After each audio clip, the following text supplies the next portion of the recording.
Yo, what, you can't read? Oh, well, I'll put it in my pocket, okay? Yeah. Thanks, bro.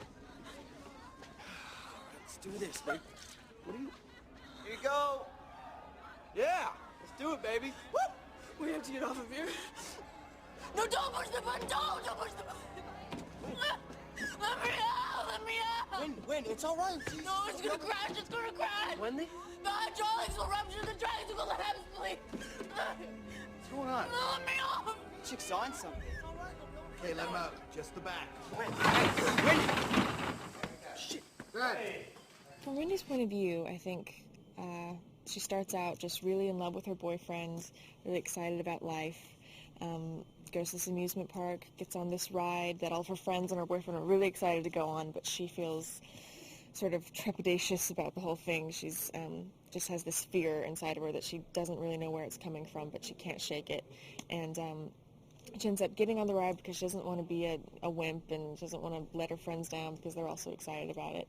And basically she has this really vivid premonition that everyone's going to die on the ride. It's going to crash, the cars are going to go flying off, you know, people are going to be dying in these brutal, horrific ways, and she sees this all in her mind, and it basically drives her insane, and she completely freaks out and insists on getting off the ride and tries to get as many people off with her as possible.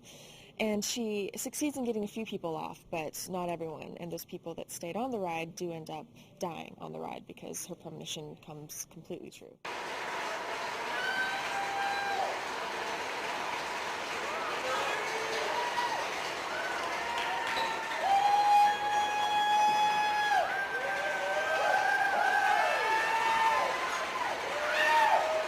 Wendy has this digital camera, and she's taking around with her everywhere at the amusement park. She's taking pictures of everyone for the yearbook.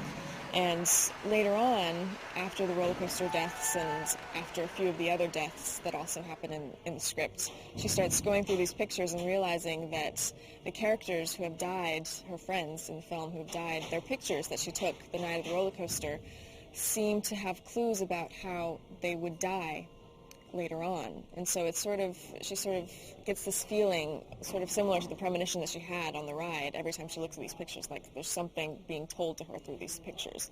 So she goes to Kevin, who's played by Ryan Merriman, and sort of tries to get him in on this feeling that she's having, and makes him involved in the journey to figure it all out.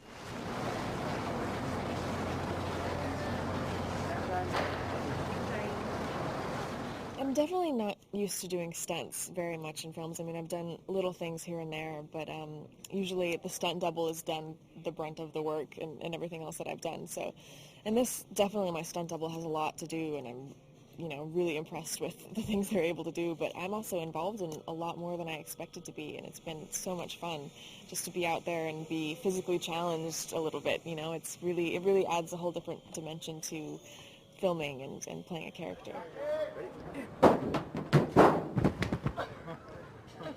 It was like a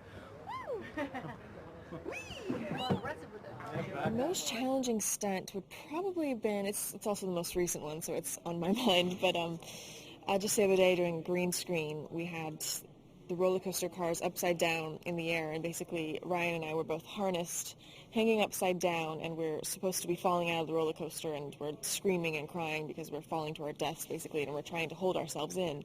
And so basically they let the harnesses go just enough so that it would look like we were really holding our own weight, and it really felt like we were, so we were both in there just dying. Like, I'm holding on to the harness upside down and trying to keep myself in with my legs and my knees, and I just got so bruised up, and I was sore after hours of doing that because I'm just holding on myself with my arms and just terrified that I was going to fall.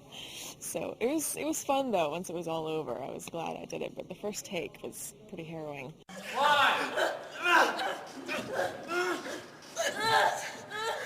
Only go, Win! Only go! Shit! Excellent. We've got. All right, very good.